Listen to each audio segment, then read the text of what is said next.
ان کا ان سے نکاح ہو سکتا تھا، ایسا تھا۔ تو پہلے جو مطلب کہ آئے تھے، جو حابل اور ان کے ساتھ جو بہن آئی تھی ان کی، اور جو بعد میں آئے قابل اور ان کے ساتھ ان کی ایک بہن تھی۔ اب نکاح ایسا ہونا تھا، حابل کا نکاح ہونا تھا قابل کی بہن سے، اور قابل کا نکاح ہونا تھا حابل کی بہن سے۔ لیکن اللہ تعالیٰ کی طرف سے یہ آزمائش تھی کہ حابل علیہ السلام کے ساتھ جو بہن آئی تھی وہ تھوڑی سانولی تھی، اور قابل کے ساتھ جو بہن آئی تھی وہ خوبصورت تھی۔ اب نکاح ایسا ہونا تھا، لیکن وہ قابل جو تھا وہ نکاح کرنے کے لیے وہاں ایگری نہیں تھا، اس لیے وہاں سے پھر فساد شروع ہوا۔ اور پھر اللہ تعالیٰ کی طرف وہ قربانی بھی پیش کرنے کا واقعہ تھا کہ تم دونوں اللہ کے حضور قربانی پیش کرو، جس کی قربانی کو آگ آ کر کھائے گی، اور وہ اس کے اکارڈنگ معاملات ہوں گے۔ تو جو قربانی حابیل نے مطلب پیش کی، وہ اللہ تعالیٰ نے اس کی آگ کو کھا لیا، اور قابل کی قربانی کو نہیں کھایا۔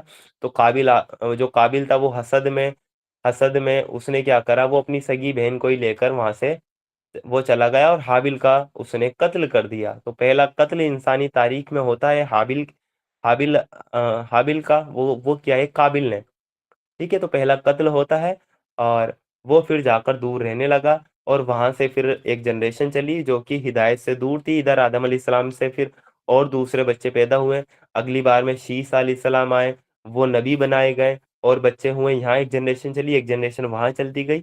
تو ایسے کر کے انسانوں کے گروپ بٹے، اور پہلی جو گمراہی کا کیس تھا وہ قابل کا ہمیں دیکھنے کو ملا، جو کہ پہلا ہی کیس ہمیں دیکھنے کو ملا پیار کا، کہ وہ لف کے چکر میں وہ کیا ہو گیا، اپنے بھائی کا بھی اس نے وہ قتل کر دیا تھا۔ تو یہی قصہ اللہ تعالیٰ آیت نمبر 27 سے بتائیں گے۔ اور ذرا انہیں آدم کے 2 بیٹوں کا قصہ بھی ٹھیک ٹھیک بے گھٹائے بڑھائے سنا دو، ٹھیک ٹھیک سنا دو۔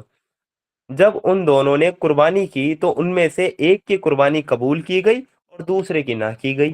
اس نے کہا میں تجھے مار ڈالوں گا، یعنی قابل نے کہا حابل سے میں تجھے مار ڈالوں گا۔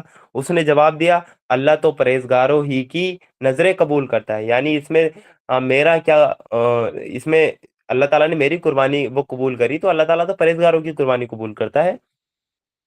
اور پھر کہا اگر تو مجھے قتل کرنے کے لیے ہاتھ اٹھائے گا تو میں تجھے قتل کرنے کے لیے ہاتھ نہ اٹھاؤں گا۔ میں اللہ سے جو سارے جہاں کا رب ہے ڈرتا ہوں، میں چاہتا ہوں کہ میرا اور اپنا گناہ تو ہی سمیٹ لے، آیت نمبر 29، اور دو جگی بن کر رہے، ظالموں کے ظلم کا یہی ٹھیک بدلہ ہے۔ آخرکار اس کے نفس نے اپنے بھائی کا قتل اس کے لیے آسان کر دیا، اور وہ اسے مار کر ان لوگوں میں شامل ہو گیا جو نقصان اٹھانے والے ہیں۔ پھر اللہ نے ایک کوا بھیجا جو زمین کو کھودنے لگا تاکہ اسے بتائے کہ اپنے بھائی کی وہ لاش وہ کیسے چھپائے۔ یعنی ہوا یہ، جب اس نے وہ حابل کا قتل کر دیا وہ قابل نے، تو اب اس کو پتہ نہیں چل رہا کہ اس لاش کا میں کیا کروں۔ تو اللہ تعالیٰ نے ایک کوا بھیجا، اور وہ کوا اپنے جو اس کے ساتھ جو دوسرا ایک مرا ہوا کوا تھا، اس کو کیا کرتا ہے کہ زمین میں گڈھا کھودتا ہے، اس کو دباتا ہے، تو اس سے اس کو پتہ چلتا ہے، اور وہ یہ دیکھ کر افسوس کرتا ہے کہ مجھے اس اس کوے سے لاش چھپانے کا طریقہ، یا اس کو ہمیں کیسے کرنا ہے تدفین، اس کا طریقہ سیکھنا پڑ رہا ہے۔ میں اس سے بھی گیا گزرا ہوں، اس کو بعد میں اس چیز کا ریئلائز ہوا۔ پھر اللہ نے ایک کوا بھیجا جو زمین کھودنے لگا تاکہ اسے بتائے کہ اپنے بھائی کی لاش کیسے چھپائے۔ یہ دیکھ کر وہ بولا افسوس مجھ پر، میں اس وہ کوے جیسا بھی نہ ہو سکا کہ اپنے بھائی کی لاش چھپانے کی تدبیر نکال لیتا۔ اس کے بعد وہ اپنے کیے پر بہت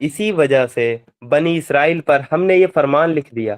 یہاں سے اللہ تعالیٰ بتائیں گے انسانی جان کی حرمت ہے، ہر انسانی جان کی حرمت ہے، اور جو بھی دنیا میں قتل ہوتا ہے اس کا ایک گناہ جاریہ کے طور پہ اس کا ایک قابل کو ملتا ہے۔ یعنی جو بھی دنیا میں کوئی نیا کام ایسا نکالے گا اور جو بعد میں آنے والے لوگ ہیں اس پر عمل کریں گے، تو اس کا جو گناہ ہے اس کو بھی ملے گا جس نے وہ پہلی بار کام شروع کیا ہے۔ ایسے ہی یہ ہے گناہ جاریہ، ایک ہوتا ہے صدقہ جاریہ، جس نے کوئی ایسا طریقہ نکالا، ایسا کام ایجاد کیا جس سے کہ لوگ فائدہ اٹھاتے رہیں، تو اس کو اس کا ثواب بھی ملتا ہے۔ تو اللہ تعالیٰ نے آیت نمبر 32 میں کہا اسی وجہ سے بنی اسرائیل پر ہم نے یہ فرمان لکھ دیا تاکہ جس نے کسی انسان کو خون کے بدلے یا زمین میں فساد پھیلانے کے سوا کسی اور وجہ سے قتل کیا، اس نے مانو تمام انسانوں کو قتل کر دیا، اور جس نے کسی کی جان بچائی اس نے مانو تمام انسانوں کی زندگی بخش دی، مگر ان کا حال یہ ہے کہ ہمارے رسول ایک کے بعد ایک ان کے پاس وہ کھلی کھلی ہدایتیں لے کر آئے، پھر بھی ان میں سے بہت سے لوگ زمین میں زیادتی کرنے لگے۔ آیت نمبر 33 میں اللہ تعالیٰ بتائیں گے کہ دہشت گردی کی کیا سزا ہے، یعنی آتنکواد کی وہ سزا کیا ہے۔ جو لوگ اللہ اور اس کے رسول سے لڑتے ہوں وہ لڑتے ہیں اور زمین میں اس لیے بھاگ دوڑ کرتے پھرتے ہیں کہ فساد پھیلائیں، ان کی سزا یہ ہے کہ قتل کیے جائیں یا سولی پر چڑھائے جائیں یا ان کے ہاتھ پاؤں مختلف وہ سمتوں سے کاٹ ڈالے جائیں، یعنی ایک طرف کا ہاتھ اور اس کے اپوزٹ سمت کا مطلب پاؤں کاٹ دیا جائے، وہ وطن سے نکال دیے جائیں۔ یہ ذلت اور رسوائی تو ان کے لیے دنیا میں ہے اور آخرت میں ان کے لیے اس سے بڑی سزا ہے۔ مگر جو لوگ توبہ کر لیں اس سے پہلے کہ تم ان پر قابو پاؤ، تمہیں معلوم ہونا چاہیے اللہ معاف کرنے والا اور رحم کرنے والا ہے۔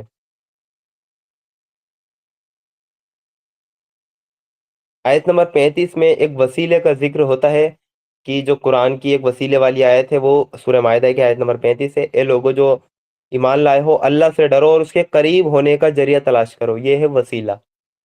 اس وسیلے پر کافی اختلاف ہے ہماری امت میں، اور اس میں کیا کرتے ہیں اسی وسیلے کو اٹھاتے ہیں، اس آیت کو اٹھاتے ہیں اور کہتے ہیں ہم جو غیر اللہ سے دعائیں مانگتے ہیں یہ تو وسیلہ ہے، یہ تو اللہ تعالیٰ کے قریب ہم سے کر دیتے ہیں۔ تو میرے بھائی وسیلہ جب قرآن میں آیا ہے تو قرآن کی جو ایکسپلینیشن ہے وہ کس کے ذمہ ہے؟ وہ بھی اللہ تعالیٰ کے ذمہ ہے۔ تو اللہ کے رسول صلی اللہ علیہ وسلم نے یہ آیت بھی ہمیں ایکسپلین کر کے دکھائی ہوگی، بتائی ہوگی یا نہیں بتائی ہوگی؟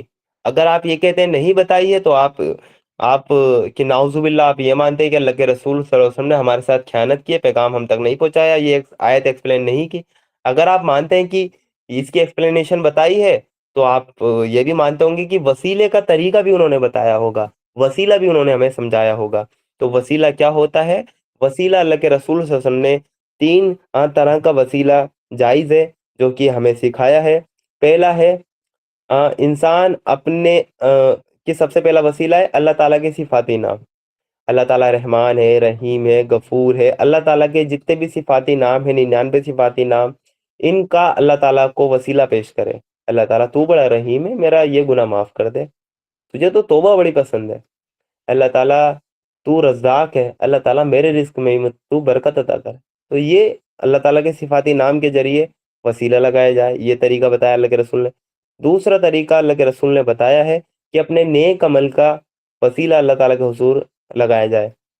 صحیح بخاری میں بڑی طویل ایک حدیث ہے لمبی، اس کا میں آپ کو کرشٹ بتا دیتا ہوں کہ تین لوگ جو ہے گفا میں پھنس جاتے ہیں اور آگے سے ایک پتھر آ جاتا ہے جو گفا کو بند کر دیتا ہے، اور تین لوگ پھر کہتے ہیں کہ اب تو کہ موت ہی آنی ہے، اور وہ اللہ تعالیٰ سے پھر دعا کرتے ہیں، اور تینوں شخص ایک ایک ایسا اپنا نیک عمل مطلب اللہ تعالیٰ سے دعا کرتے ہوئے ایک ایک اپنا نیک عمل پیش کرتے ہیں جو اللہ اور ان کے سوا اس کا کوئی گواہ نہیں تھا۔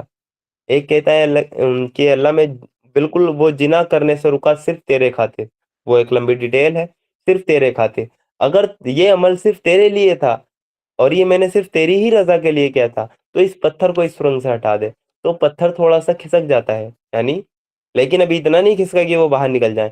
پھر دوسرا شخص اٹھتا ہے، وہ اپنا نیک عمل پیش کرتا ہے، اللہ تعالیٰ یہ عمل میں نے صرف تیرے لیے کیا تھا اس لیے اس پتھر کو ہٹا دے، وہ پتھر پھر تھوڑا سا اور کھسک جاتا ہے۔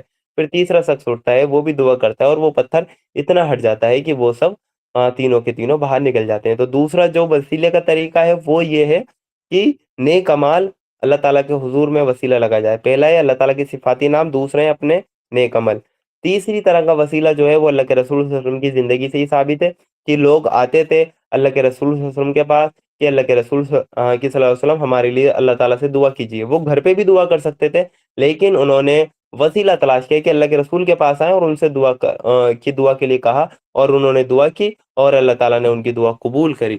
جیسے حضرت ابو ہریرہ آئے تھے کہ انہیں یادداشت کا مسئلہ تھا اور اللہ تعالیٰ نے ان کے لیے دعا کی تو ان کی یادداشت اتنی تیز ہو گئی تھی کہ جتنی بھی حدیثیں ہیں اس میں سے زیادہ تر میں جو راوی ہیں وہ آپ کو حضرت ابو ہریرہ ہی ملیں گے۔ اب یہاں پر آ کے اختلاف جو پیدا ہوتا ہے وہ یہ ہے کہ کوئی بھی شخص ہے اس کے پاس آپ جائیں، اس سے دعا کے لیے کہیں، یہ وسیلہ جائز ہے۔ جیسے کہ آج کوئی ہاسپٹل میں ہوتا ہے تو وہ مسجد میں اعلان کروا دیتے ہیں کہ بھائی امام صاحب سے کہتے ہیں نا نماز کے بعد جو ہے نا وہ دعا کرا دیں ہمارے بچے کے لیے یا ہمارے پاپا کے لیے یا ہماری مدر کے لیے، وہ دعا کرا دیں، وہ ایڈمٹ ہے، تو یہ وسیلے کا طریقہ بالکل جائز ہے کہ اللہ تعالیٰ نیک لوگوں کی دعا سن لیتا ہے۔ اب اختلاف کہاں ہوا؟ جو نیک لوگ دنیا سے چلے گئے ان کے پاس جا کر یہ کہہ سکتے ہیں یا نہیں کہہ سکتے ہیں؟ اس کے بارے میں ہمیں صحیح بخاری میں ایک حدیث ملتی ہے 1010 نمبر پہ، آپ اس نمبر کو ہمیشہ یاد رکھیے گا، 1010 نمبر پہ صحیح بخاری میں حدیث ہے۔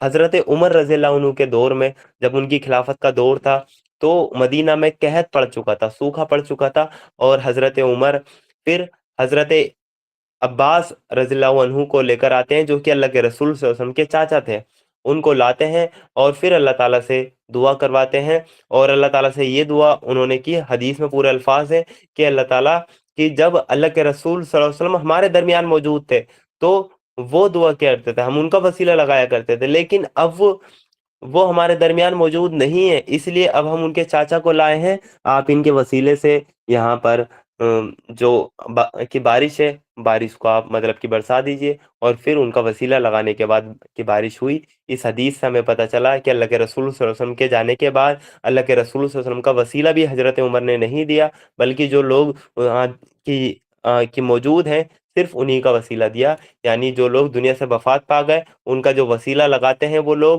لوگ بدعت کرتے ہیں، وہ لوگ دین میں نیا کام کرتے ہیں۔ تو وسیلے کا یہ کانسیپٹ ہے، اور یہی اللہ تعالیٰ نے ہمیں بتایا ہے، اے لوگو جو ایمان لائے ہو، اللہ سے ڈرو اور اس کے قریب ہونے کا ذریعہ تلاش کرو، اور اس کی راہ میں جد و جہد کرو، شاید کہ تمہیں کامیابی نصیب ہو۔ خوب جان لو کہ جن لوگوں نے کفر کا رویہ اپنایا ہے، اگر ان کے قبضے میں ساری زمین کی دولت ہو اور اتنی ہی، اور اس کے ساتھ وہ چاہیں کہ اسے فدیے میں دے کر قیامت کے دن عذاب سے بچ جائیں، تب بھی وہ ان سے قبول نہ کی جائے گی اور انہیں دردناک سزا مل کر رہے گی۔ وہ چاہیں گے کہ دوزخ کی آگ سے وہ نکل بھاگے، مگر نکل نہ سکیں گے، انہیں قائم استھر رہنے والا عذاب دیا جائے گا۔ آیت نمبر 38 سے اب جو چور کی سزا ہے وہ اللہ تعالیٰ اس کی حد ہمیں بتائیں گے۔ اور چور چاہے عورت ہو یا مرد، دونوں کے ہاتھ کاٹ دو، یہ ان کی کمائی کا بدلہ ہے، اللہ کی طرف سے عبرتناک وہ شکشا پرد سزا۔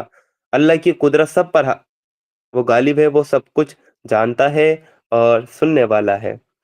پھر جو ظلم کرنے کے بعد توبہ کریں، آیت نمبر 39، پھر جو ظلم کرنے کے بعد توبہ کریں اور اپنے سدھار کر لیں تو اللہ کی نظر عنایت پھر اس پر مائل ہو جائے گی، اللہ بہت معاف کرنے والا اور رحم فرمانے والا ہے۔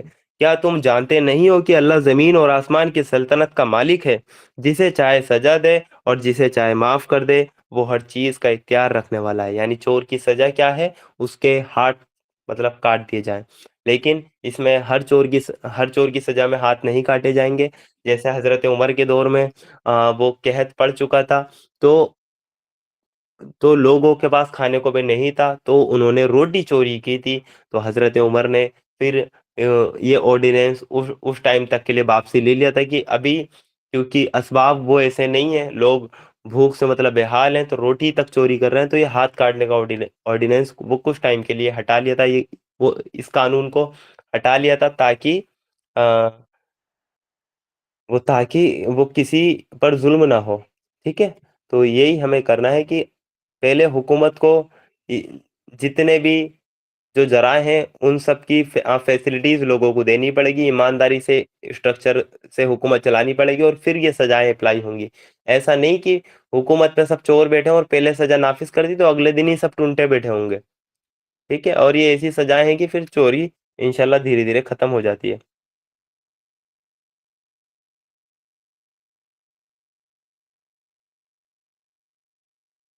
آیت نمبر 41 میں اللہ تعالیٰ بتاتے ہیں ہمیں کہ منافقین وہ زبان سے ایمان کا اظہار کرتے ہیں لیکن دل ایمان سے ان کے محروم ہیں۔ اللہ تعالیٰ نے کہا، اے پیغمبر صلی اللہ علیہ وسلم، تمہارے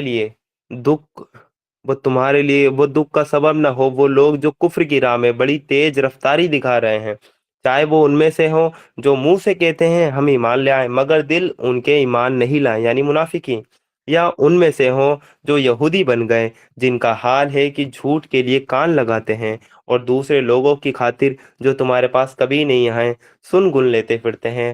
اللہ کی کتاب کے لفظوں کو ان کے صحیح موقع متعین ہونے کے باوجود اصل معنی سے پھیرتے ہیں۔ اللہ کی کتاب کے لفظوں کو ان کا صحیح موقع متعین ہونے کے باوجود اصل معنی سے پھیرتے ہیں۔ یہ بھی آج کے ہمارے جو ماڈرنسٹ ہیں، جو اسلام کو ماڈرنسٹ کرنا چاہتے ہیں، وہ بھی اللہ تعالیٰ کی کتاب کے جو آیتوں کے جو مفہوم ہے، ان کا جو حکم ہے، اس کو متعین ہونے کے باوجود وہ اصل معنی سے پھیرتے ہیں۔ کہتے ہیں کہ عیسیٰ علیہ السلام مردوں کو زندہ نہیں کرتے تھے بلکہ مردہ دلوں کو زندہ کرا کرتے تھے۔ بھائی کیا بات کر رہے ہو؟ وہ معجزات کا انکار کرتے ہوئے آپ کو ملیں گے، وہ عیسیٰ علیہ السلام کے زندہ اٹھائے جانے کا انکار کرتے ہوئے آپ کو ملیں گے، اور اسی قرآن سے وہ کہیں گے کہ اس کا مطلب یہ ہے اور اس کا مطلب یہ ہے۔ وہ احادیث کو نہیں مانیں گے، وہ ماڈرنسٹ ہیں۔ ایک دن کہ جاوید احمد گامدی جو کہ سب سے بڑا ماڈرنسٹ ہے، اور ان کا ایک داماد ہے حسن الیاس، وہ ایک ایسے اداس بیٹھے تھے، ایک وہ میم آیا تھا، اداس بیٹھے تھے وہ، تو کسی نے پوچھا یہ اداس کیوں بیٹھے ہیں؟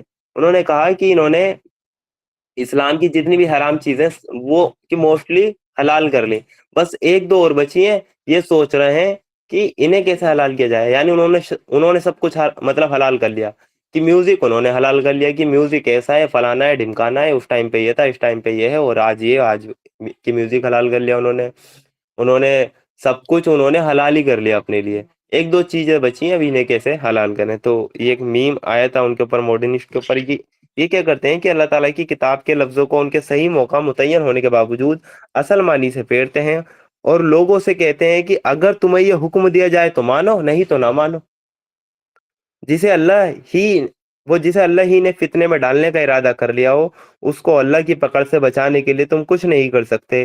یہ وہ لوگ ہیں جن کے دلوں کو اللہ نے پاک کرنا نہ چاہا، ان کے لیے وہ دنیا میں رسوائی ہے اور آخرت میں سخت سزا ہے۔ آیت نمبر 42 سے اللہ تعالیٰ کہیں گے، اللہ تعالیٰ جو ہے عدل اور انصاف کرنے والے کو پسند کرتے ہیں، یہ جھوٹ سننے والے اور حرام کے مال وہ کھانے والے ہیں۔ اس لیے اگر یہ تمہارے پاس اپنے مقدمے لے کر آئیں تو تمہیں اختیار دیا جاتا ہے، چاہے تو ان کا فیصلہ کرو ورنہ انکار کر دو تو یہ تمہارا کچھ نہیں بگاڑ سکتے، اور فیصلہ کرو تو پھر ٹھیک ٹھیک انصاف کے ساتھ کرو، کہ اللہ انصاف کرنے والوں کو پسند کرتا ہے۔ اور یہ تمہیں وہ کیسے فیصلہ کرنے والا بناتے ہیں جبکہ ان کے پاس تورات موجود ہے جس میں اللہ کا حکم لکھا ہوا ہے، پھر اس سے منہ موڑ رہے ہیں۔ اصل بات یہ ہے کہ یہ لوگ ایمان نہیں رکھتے۔ یعنی یہودی بھی دیکھتے تھے کہ وہ کبھی کبھی اپنے مقدموں کے لیے اللہ کے رسول کے پاس آ جایا کرتے تھے، تو اللہ کے رسول کو اختیار دے دیا گیا ہے، چاہے تو ان کا فیصلہ کرو، اور کرو تو ٹھیک ٹھیک انصاف کے ساتھ کرنا، ادروائز چاہو تو انہیں منع کر دو۔ اور پھر اللہ کے رسول نے ان سے پوچھا، اللہ تعالیٰ نے ان سے ہی مطلب کہ وہ پوچھا، اگر ان کے پاس تورات موجود ہے تو پھر یہ تمہارے پاس کیوں آتے ہیں فیصلے کے لیے؟ کیونکہ یہودی جب دیکھتے تھے کہ یار ان کا ہمارے مقدمے کا فائدہ اس ٹائم اسلام میں ہے، تو اللہ کے رسول کے پاس چل رہا ہے مقدمہ لے کر، جہاں دیکھتے تھے کہ تورات میں فائدہ ہے تو وہ تورات کے پاس مطلب کہ وہ چلا جایا کرتے تھے۔ آیت نمبر 44 سے لے کے 50 تک وہ احکام آئیں گے کہ اللہ تعالیٰ کے قانون کو نہ وہ قانون کے مطابق جو فیصلے نہیں کرتے وہ کافر اللہ تعالیٰ نے ان کو ڈکلیئر کیا ہے، ان کو فاسق ڈکلیئر کہا ہے، ان کو ظالم اللہ تعالیٰ نے کہا ہے۔ جو اللہ تعالیٰ کے اتارے ہوئے قانون کے مطابق فیصلے نہیں کرتے وہی تو کافر ہے، وہی تو فاسق ہے، وہی تو ظالم ہے۔ یہ سب سے بڑا کہ اللہ تعالیٰ سے بڑا مفتی کوئی ہو سکتا ہے؟ تو سب سے بڑا جو مفتی ہے اللہ تعالیٰ، اس نے فتویٰ دیا ہے، تو کسی کی کوئی حیثیت نہیں ہے۔ تو جو اللہ تعالیٰ کے اتارے ہوئے قانون کے مطابق فیصلے نہیں کریں گے وہی کافر ہے۔ آپ نے کافر کس کو سمجھا؟ اسے ہی ہمیں سمجھنا ہے۔ تو آج 57 مسلم حکمران جو ہیں، جن کے پاس پاور بھی ہے، طاقت بھی ہے، اور یہ پھر بھی اللہ تعالیٰ کے اتارے ہوئے قانون کے مطابق فیصلے نہیں کرتے، اللہ تعالیٰ کی شریعت کو نافذ نہیں کرتے، تو اصل میں یہی کافر ہے، بھلے ہی آپ ان کو کتنا بھی متقی اور مسلمان سمجھ لیں، اصل میں یہی کافر ہے۔ اللہ تعالیٰ سے بڑا فتویٰ کسی کا نہیں ہے، اللہ تعالیٰ کی کتاب کسی کے آگے جھکتی نہیں ہے، چاہے وہ محمد بن سلمان ہو، وہی کافر ہے اگر وہ اللہ تعالیٰ کا قانون کو نافذ نہیں کرتا، اس کے مطابق فیصلے نہیں کرتے۔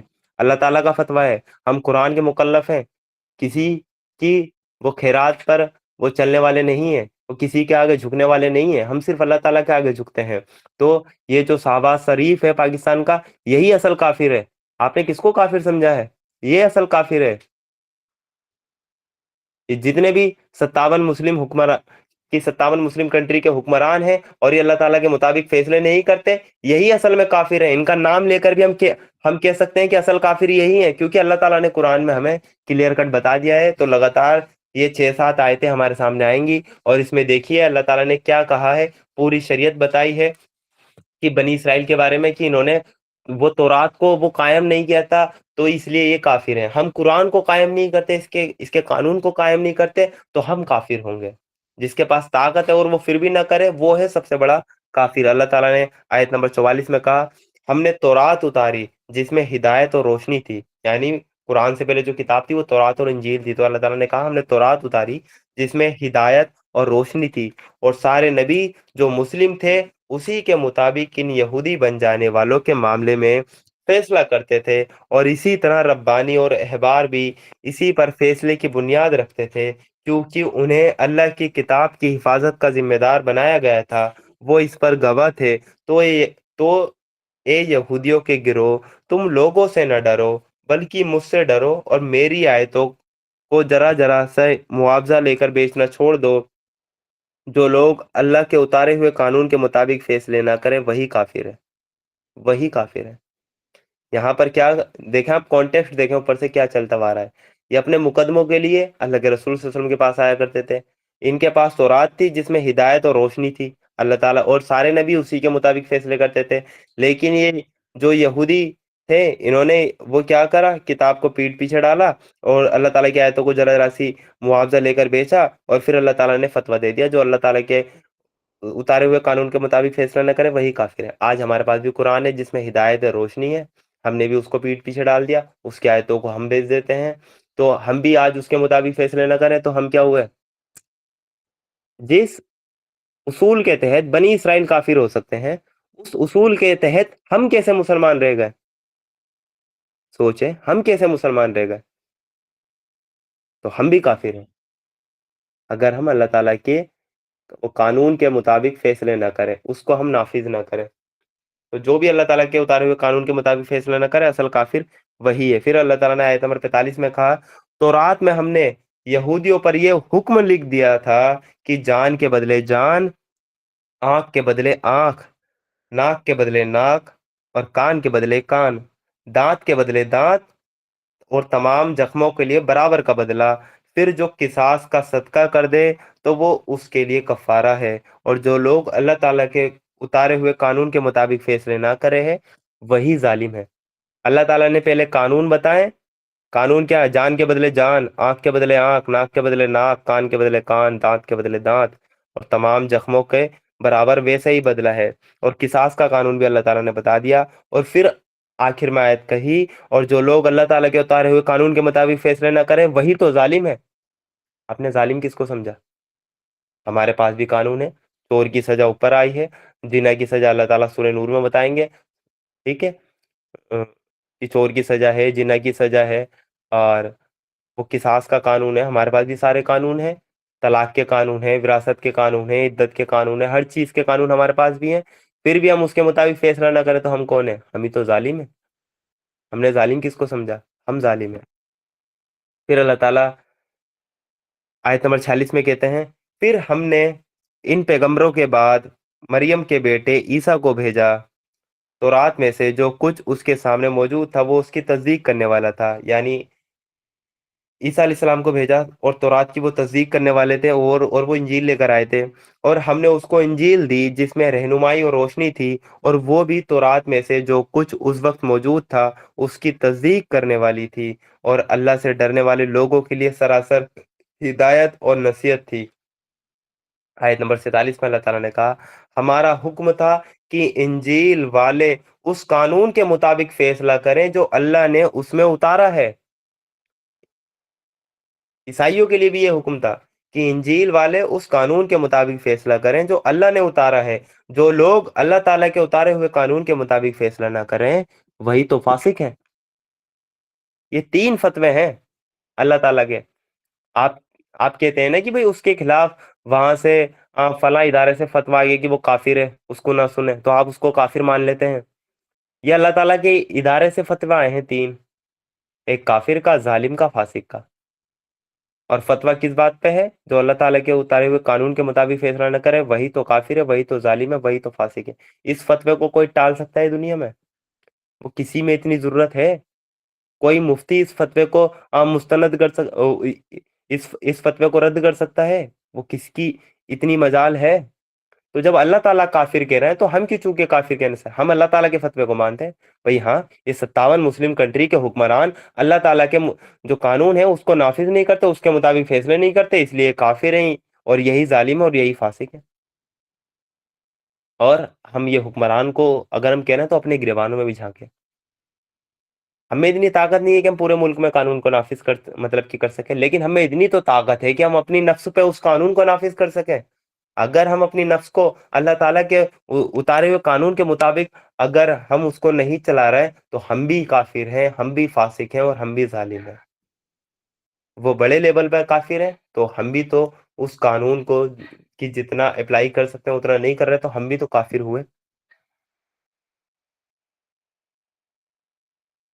آیت نمبر 48 میں اللہ تعالیٰ بتائیں گے کہ خواہشات کی پیروی نہیں کرنی ہے آپ کو، بلکہ شریعت کو نافذ آپ کو کرنا ہے۔ اللہ تعالیٰ نے کہا پھر اے نبی، ہم نے تمہاری طرف یہ کتاب بھیجی جو حق لے کر آئی ہے، اور الکتاب میں سے جو کچھ اس کے آگے موجود ہے اس کی تصدیق کرنے والی، اس کی حفاظت کرنے والی اور نگراں ہے۔ اس لیے تم خدا کے اتارے ہوئے قانون کے مطابق، خدا کے اتارے ہوئے قانون کے مطابق لوگوں کے معاملوں کا فیصلہ کرو، اور جو حق تمہارے پاس آیا ہے اس سے منہ موڑ کر ان کی خواہش کی پیروی نہ کرو۔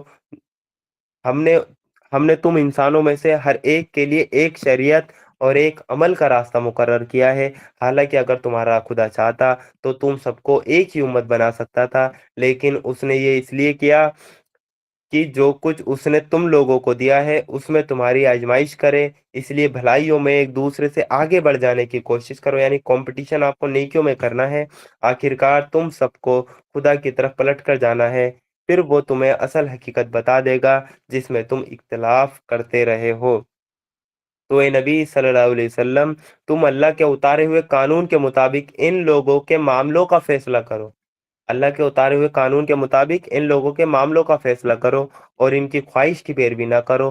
ہوشیار رہو کہ یہ لوگ تم کو فتنے میں ڈال کر اس ہدایت سے ذرہ برابر ہٹانے نہ پائیں جو خدا نے تمہاری طرف اتاری ہے۔ پھر اگر یہ اس سے منہ موڑے تو جان لو کہ اللہ نے جو کچھ گناہوں کے بدلے میں ان کو مصیبت میں ڈالنے کا ارادہ ہی کر لیا ہے، اور یہ حقیقت ہے کہ ان لوگوں میں سے اکثر لوگ فاسق ہیں۔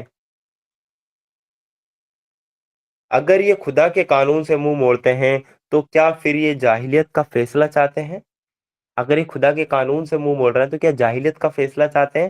حالانکہ جو لوگ اللہ پر یقین رکھتے ہیں ان کے نزدیک اللہ سے بہتر فیصلہ کرنے والا کوئی نہیں ہے۔ آیت نمبر 51 میں اللہ تعالیٰ پھر ہمیں بتائیں گے یہودی اور عیسائیوں کو تمہیں ہرگز بھی دوست نہیں بنانا ہے۔ اے لوگوں جو ایمان لائے ہو، یہودی اور عیسائیوں کو اپنا ساتھی اور رازدار نہ بناؤ، یہ آپس ہی میں ایک دوسرے کے دوست ہیں، اور اگر تم میں سے کوئی ان کو اپنا دوست بناتا ہے تو اس کی گنتی بھی انہی میں ہے۔